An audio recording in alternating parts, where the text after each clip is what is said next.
En esta oportunidad nos encontramos para hablar de enfermedades de transmisión vertical, parasitarias y bacterianas, y hablar de los métodos diagnósticos específicos.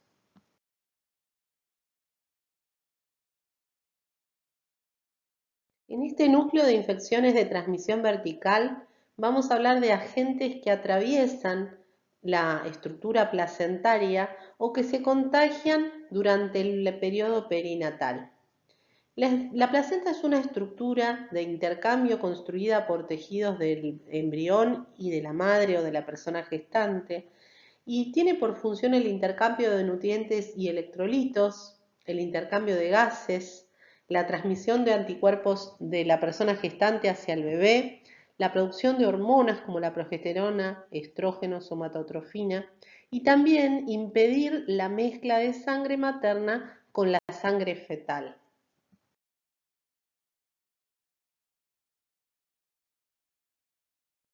¿Cuáles son los mecanismos a través de los cuales pasan sustancias desde la circulación de la persona gestante hacia la circulación del feto y viceversa?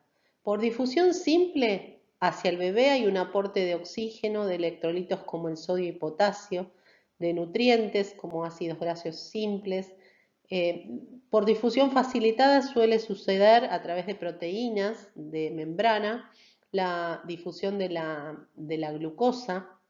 Por transporte activo, el embrión obtiene aminoácidos, vitaminas hidrosolubles y algunos cationes como el hierro y el calcio. Por pinocitosis, solutos e inmunoglobulina G. Recordemos que la inmunoglobulina M no pasa a través de la estructura placentaria. Por fagocitosis y pinocitosis suelen entrar tanto bacterias, virus como parásitos y fármacos. Hablamos en el núcleo de inmunonutrición, el rol que tiene el paso transplacentario no solo de anticuerpos, sino de otras sustancias, incluyendo bacterias que empiezan a construir el intestino y la microbiota saludable del embrión. En este contexto de esta clase vamos a hablar de aquellos agentes que pueden potencialmente causar patologías en el recién nacido. ¿Cuáles son los agentes que se transmiten desde la persona gestante hacia el embrión? Dentro de la etapa intrauterina prenatal, por vía transplacentaria pasan algunos parásitos como el Toxoplasma gondii, el Trypanosoma cruzi, algunos virus como la rubiola, el citomegalovirus, la hepatitis B, la varicela, el parvovirus o el HIV, y algunas bacterias, incluyendo la agente causal de la sífilis, Treponema pallidum.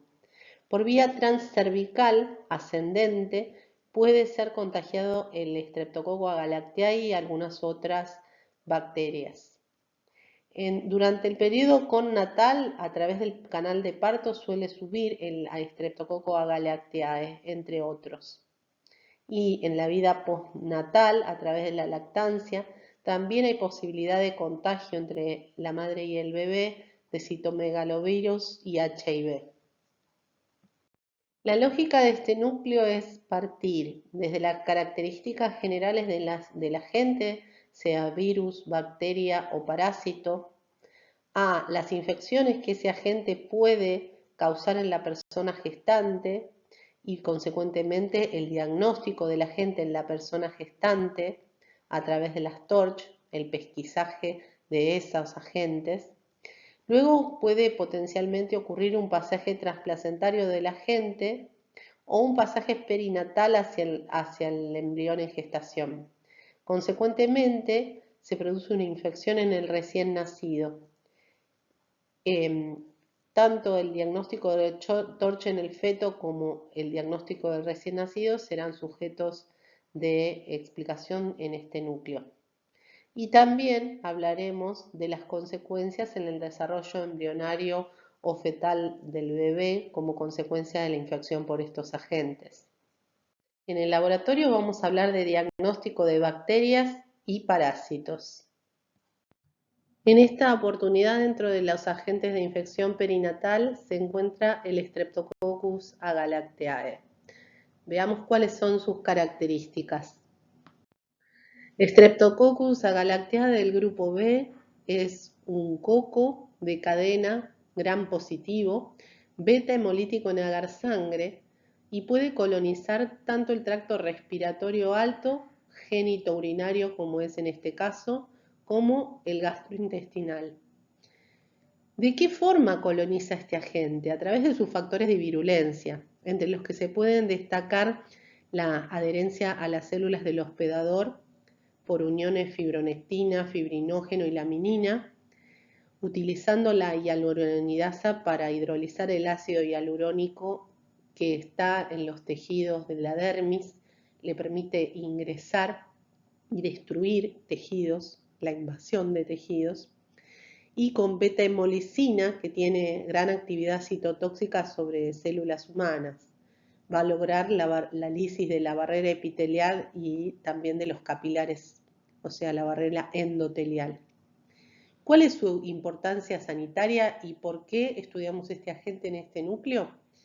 Porque causa sepsis neonatal.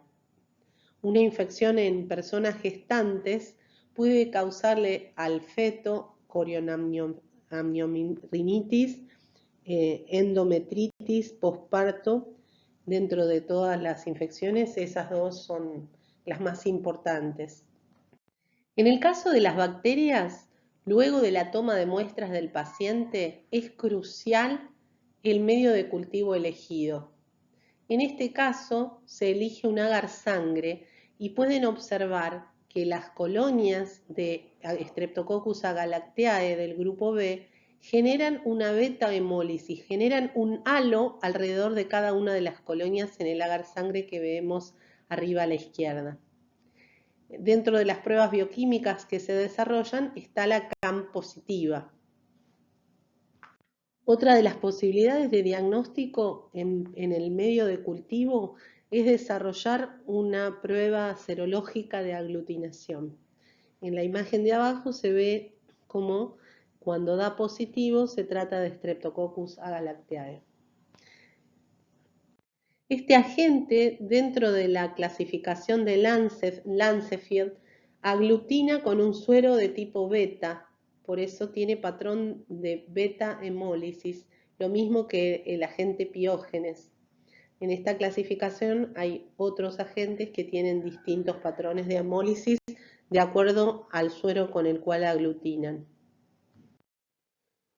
¿Cuál es la importancia en la gestación del Streptococcus galactiae? La colonización es un factor de riesgo importante para la infección neonatal, ya que el recién nacido puede adquirir el microorganismo en forma vertical a partir de la colonización o a partir de la colonización vaginal. La infección intrauterina ascendente puede producirse justo antes del parto e infectar al bebé.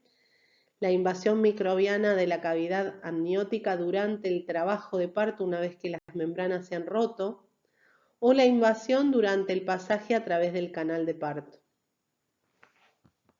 Es importante destacar que la persona gestante puede ser sintomática para este agente o ser asintomática, y en ambas situaciones la bacteria puede pasar por vía vertical hacia el bebé, lo cual constituye un riesgo y un factor a tener atención. Si el riesgo es en la etapa perinatal a través del canal de parto o una vez rotas las membranas, ¿habrá riesgo en una cesárea? Lo contestamos luego. ¿Cómo se estudia la colonización materna por el Streptococcus agalactiae?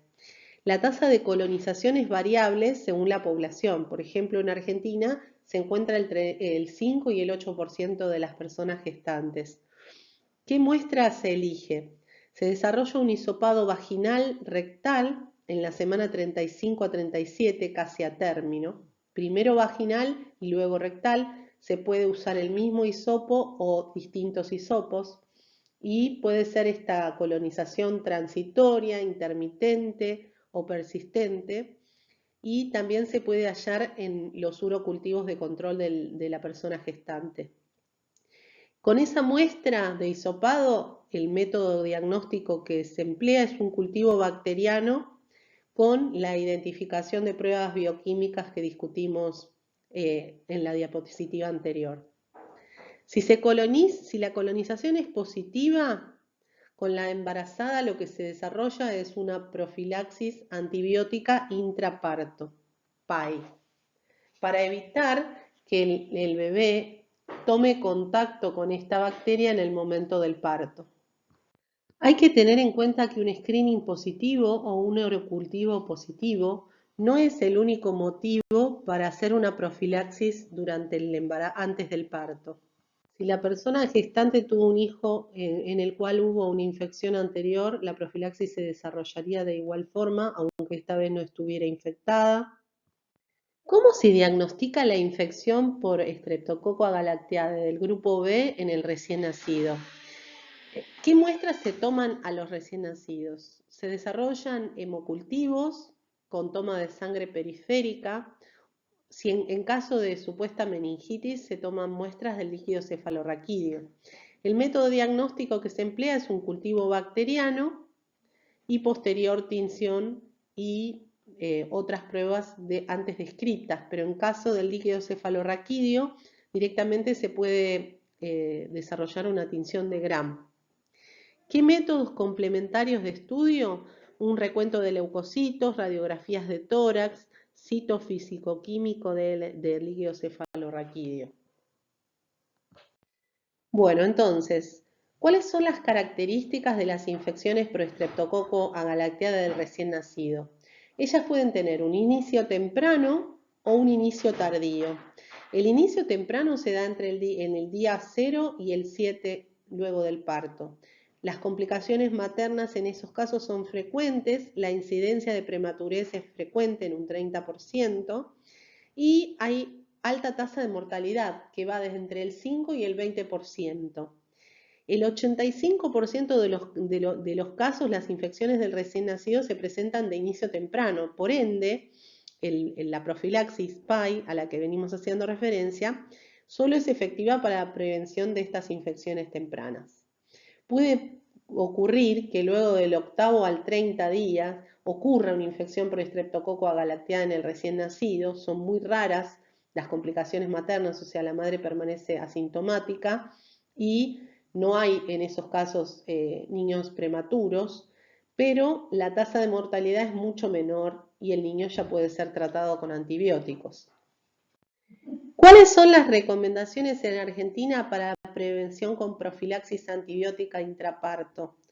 Por ley nacional es obligatorio realizar un cultivo universal vaginal y rectal en la búsqueda del agente. La ley 26.369 dice que se debe hacer un examen de detección de EGB e incorporarse con carácter obligatorio de control y prevención la realización del examen de detección. Esta ley fue sancionada en el 2008 y es una herramienta fundamental en la lucha contra la infección del recién nacido por este agente.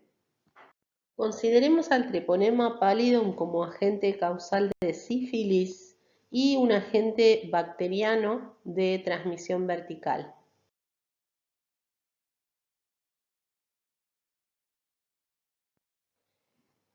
A diferencia de lo que ocurre en el Streptococcus agalactiae, en el caso donde la madre puede ser asintomática, tener las bacterias y no estar infectada, en la sífilis la madre tiene una infección cuando traspasa la bacteria de forma transplacentaria al bebé. ¿Cómo se diagnostica la sífilis? Hemos hablado en otra oportunidad, el microscopio de campo oscuro no es una forma frecuente de observarlo, pero en caso de poder tener en el paciente, en el padre infectado, en la persona gestante, lesiones primarias o secundarias, se puede obtener muestras del agente. También se puede de forma indirecta obtener por inmunofluorescencia detectar anticuerpos. El cultivo en esta agente no es posible, por ende la principal fuente de diagnóstico es la serología, las pruebas no treponémicas, el BDRL principalmente.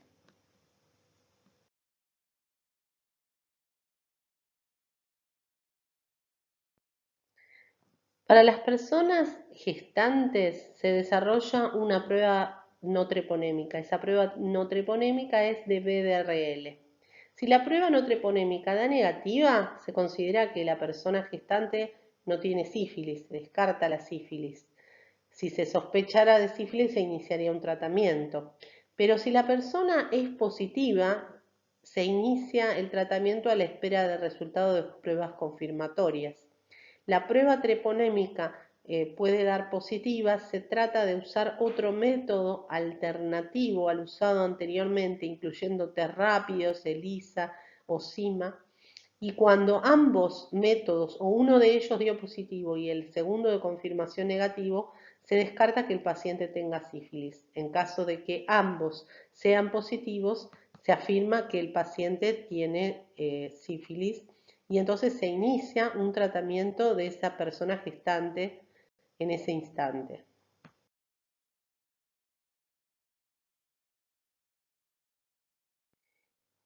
En el recién nacido, cuando su madre estuvo con sífilis confirmada durante el embarazo, al momento de nacer el recién nacido podría no tener síntomas o podría tener síntomas. Si el recién nacido al momento de nacer tiene síntomas, inmediatamente se empieza un tratamiento con antibióticos y seguimiento. Pero si es asintomático, podría pasar dos cosas: que su madre haya sido adecuadamente tratada durante el embarazo o que no lo haya sido. En el caso de que la gestante no haya sido tratada durante el embarazo, hay que hacer una evaluación del recién nacido. Es una oportunidad única de pesquisa de eso, porque a lo largo del tiempo la infección prospera y puede volverse más grave. Ese es el momento para actuar. Entonces, en el recién nacido asintomático cuya madre tenía sífilis confirmada, se hace una pesquisa, se define un esquema de tratamiento donde hay una punción de líquido cefalorraquídeo, se hace una radiografía de huesos largos, hemograma para evaluar anemia o plaquetopenia, un hepatograma, a ver si la función del hígado es normal, y una ecografía cerebral y abdominal hasta encontrar algún síntoma. Si toda esa evaluación resulta normal, se lo trata con algunos antibióticos, pero se hace un seguimiento clínico y serológico. Y si la evaluación resulta anormal, se considera que tiene sífilis y se lo trata con otro tratamiento. Pero en el caso de que el recién nacido sea una gestante que fue adecuadamente tratada, entonces es asintomático, se compara adecuadamente, se comparan los títulos de anticuerpos del recién nacido y los de la madre. Tomando los de la madre como base, se espera que los del recién nacido sean mayores, porque sean la suma de los propios más lo de la madre. Y se toma como parámetro que sea 4 veces mayor el título de anticuerpos del recién nacido que de su madre. Si esto es así, se considera que el recién nacido tiene sífilis y se deja sin tratamiento y se hace un tratamiento clínico y serológico. La sífilis congénita constituye un peligro grave y un problema de salud pública que merece atención. El número de casos en los últimos años ha ido en aumento y eso pone en riesgo la salud de los recién nacidos. Por ende, es fundamental el diagnóstico prenatal y el seguimiento del recién nacido.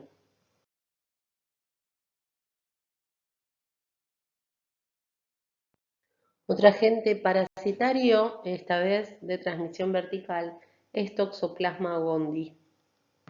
Una herramienta importante en el diagnóstico de Toxoplasma gondii es este consenso argentino de toxoplasmosis congénita del 2020. Dice: la transmisión vertical de la infección de Toxoplasma gondii ocurre cuando la madre se infecta por primera vez durante el embarazo. Esto es algo diferente a lo que veníamos viendo, por ejemplo, en la infección por sífilis. La madre ya podía tener una infección por sífilis anterior a volverse gestante. En este caso lo que importa es si la persona tuvo contacto con el Toxoplasma gondii durante el embarazo. El diagnóstico de la infección materna y la del recién nacido se logra mediante pruebas serológicas, hallazgos clínicos y ecográficos. La infección materna, librada a su evolución natural, puede causar daño neurológico y oftalmológico grave e irreversible en el niño. Su reconocimiento temprano permite un tratamiento que reduce la tasa de transmisión vertical y sus secuelas, y el consenso estableció que es posible desarrollar un programa de pesquisa con pruebas serológicas posibles de realizar en un laboratorio general, y agregó otras pruebas para laboratorios especializados recomendadas en casos de diagnósticos dudosos.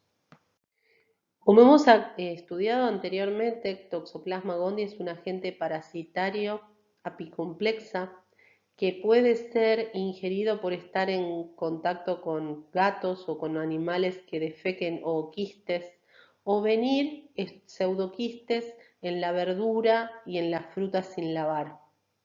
La infección se realiza porque los traqueozoitos infectan el hígado y algunas células ingresan en el torrente sanguíneo, hace ciclos asexuales dentro del organismo y puede pasar por la placenta y lograr una infección congénita. ¿Cuáles son los factores asociados y las características generales? Hay una parasitemia transitoria en fase aguda, infección en monocitos. Hay una transmisión durante la infección aguda a la gestante, una transmisión en cualquier etapa de la gestación. La infección materna se da por lo que nombramos, ¿no? No solo estar en contacto con felinos y que los quistes maduren en el ambiente, sino también la ingesta de carne mal cocida de cerdo o de oveja con bradyzoitos e incluso la verdura mal lavada. La profilaxis pasa por estos sitios, ¿no? Por durante el embarazo se ingiera alimentos bien cocidos y evitar los trabajos de jardinería y el contacto con gatos.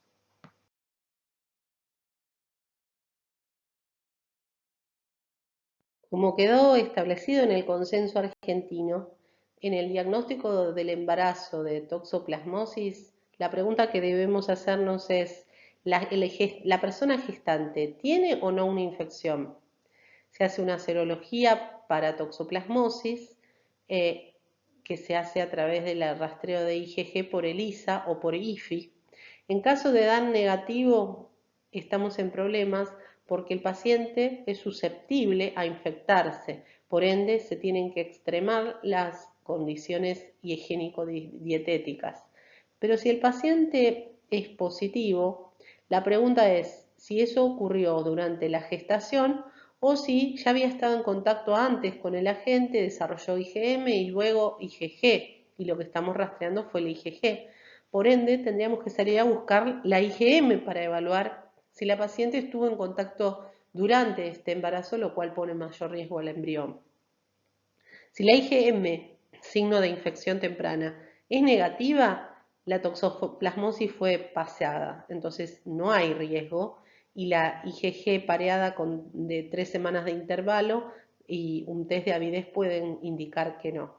En cambio, si la IgM da positivo, puede haber una derivación a laboratorios especializados y emplear algunos métodos directos pero que pueden ser invasivos, como es el PCR de líquido amniótico, para evaluar si el bebé está teniendo la infección. En general, cuando la infección fue pasada, lo que se hace es sacar muestras pareadas y comparar el título de anticuerpos en el tiempo, al inicio del embarazo, avanzado del embarazo y ver si aumenta o disminuye. Si los anticuerpos aumentan, quiere decir que la infección es reciente. Si van disminuyendo los IgM, quiere decir que la infección ocurrió recientemente y ahora está subiendo la IgG. Otra de las herramientas es usar un test de avidez.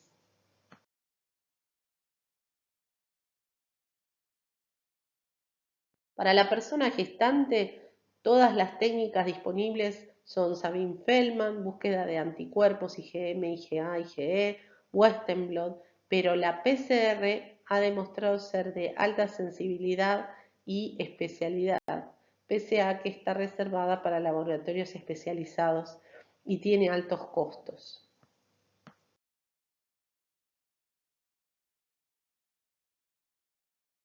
Evaluamos entonces cuáles son las características evolutivas de la toxoplasmosis congénita. Durante el primer trimestre, si ocurre una infección, puede ser fatal. Hay una fase generalizada y una fase de encefalitis que ocurren durante el desarrollo embrionario, y al nacimiento hay una fase de secuela con retraso madurativo neurológico, epilepsia, hidro o microcefalia, calcificaciones cerebrales y corionretinitis.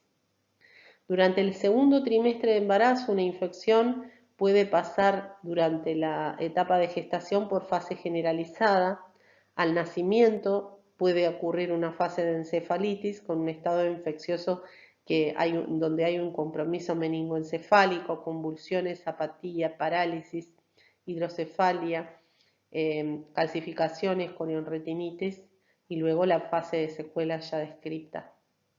En cambio, si la infección de la madre es durante el tercer trimestre, hay una infección fetal, pero al nacimiento se registra la fase generalizada del estadio infeccioso con compromiso multiorgánico, hepatoesplenomegalia, ictericia, miocarditis, hepatitis, neumonitis, para que luego suceda la fase de encefalitis y la fase de secuela. Por lo tanto, es de vital importancia el diagnóstico temprano de esta parasitosis para evitar las consecuencias en el recién nacido. En el recién nacido se emplea, igual que en la madre, un test de IgG donde se comparan los títulos de IgG con los de la madre para evaluar si está más aumentada en el recién nacido que la madre y asumir que el recién nacido está sufriendo una infección en ese momento.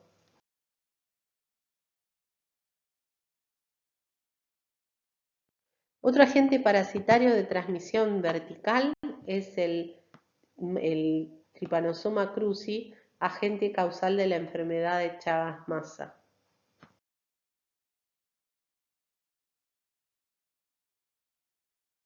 Como ya hemos estudiado anteriormente en el núcleo de vectores, el Trypanosoma cruzi es un agente parasitario flagelado que transcurre parte de su ciclo de vida en un insecto denominado vinchuca, Triatoma infestans. En ese momento en que la vinchuca está infectada con Trypanosoma cruzi, puede, a lo largo de recorrer la piel del paciente, causar algunas picaduras que causan picor, y al rascarse el paciente puede introducir al torrente sanguíneo en las heces los tripomastigotes de Trypanosoma cruzi.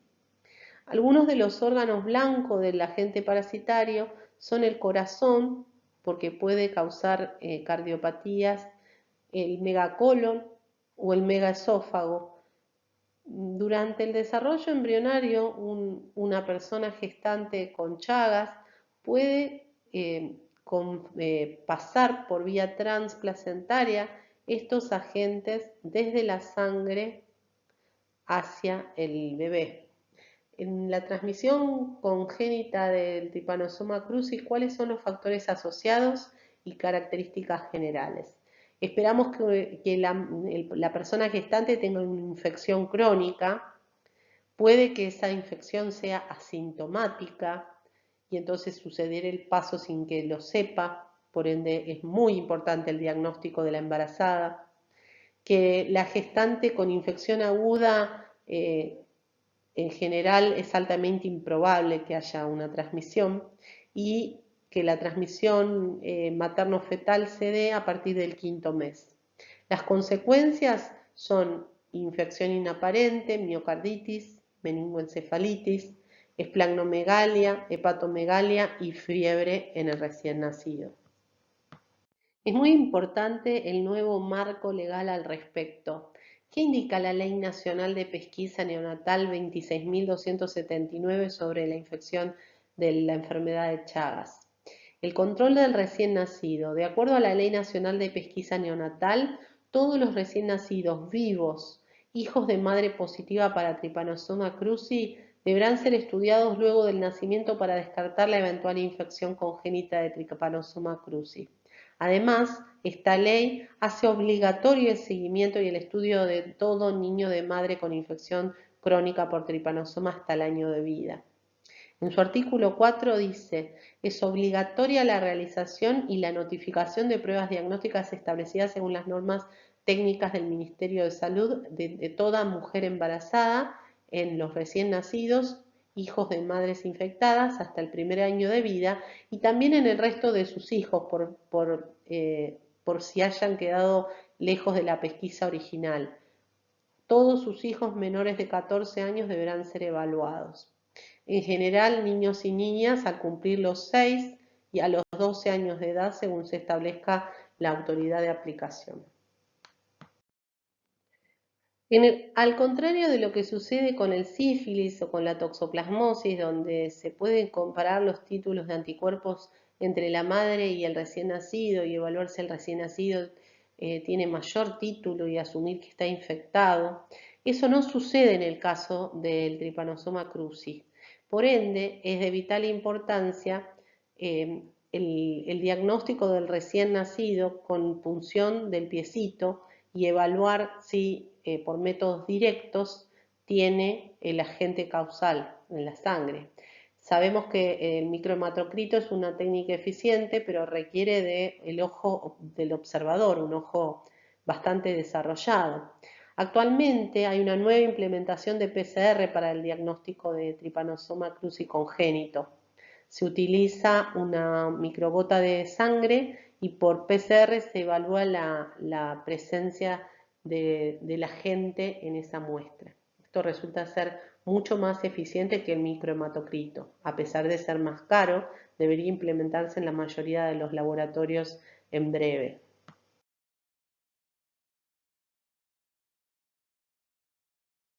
¿Cómo es el manejo del neonato nacido de una madre con infección confirmada? Este es el algoritmo para el estudio del Chagas vertical en personas recién nacidas menores de un año. Si el recién nacido es recién nacido de una persona gestante con infección confirmada, pueden desarrollarse métodos parasitológicos en búsqueda del microhematocrito, en búsqueda del agente en la sangre del bebé, o el PCR. En caso de esos métodos dar negativos, se esperan unos 10 meses de vida y se le desarrolla serología.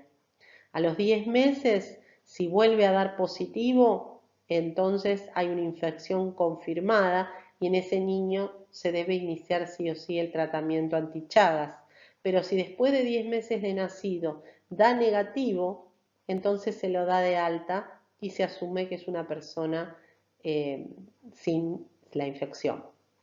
En cambio, si el método parasitológico de PCR o microhematocrito da positivo en el recién nacido, hay una infección confirmada y hay que iniciar urgente el tratamiento.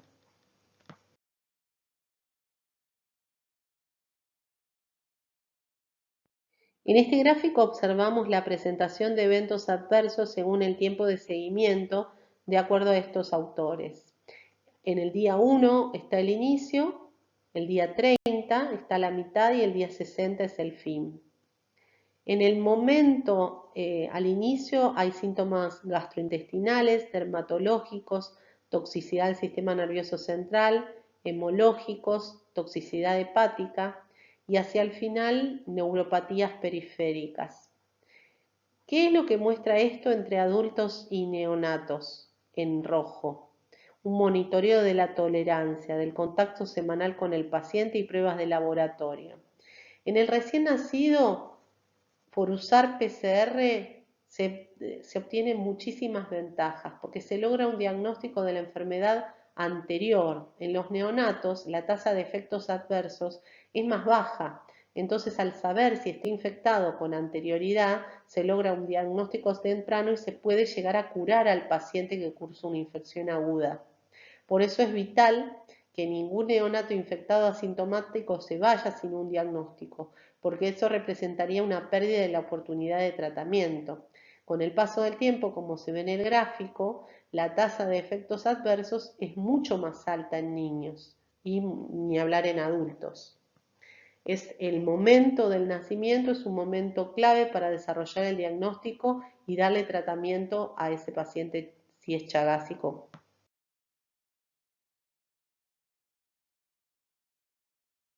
Esto podríamos resumirlo con la siguiente frase. El criterio actual de curación parasitológica es una negativización de la serología convencional.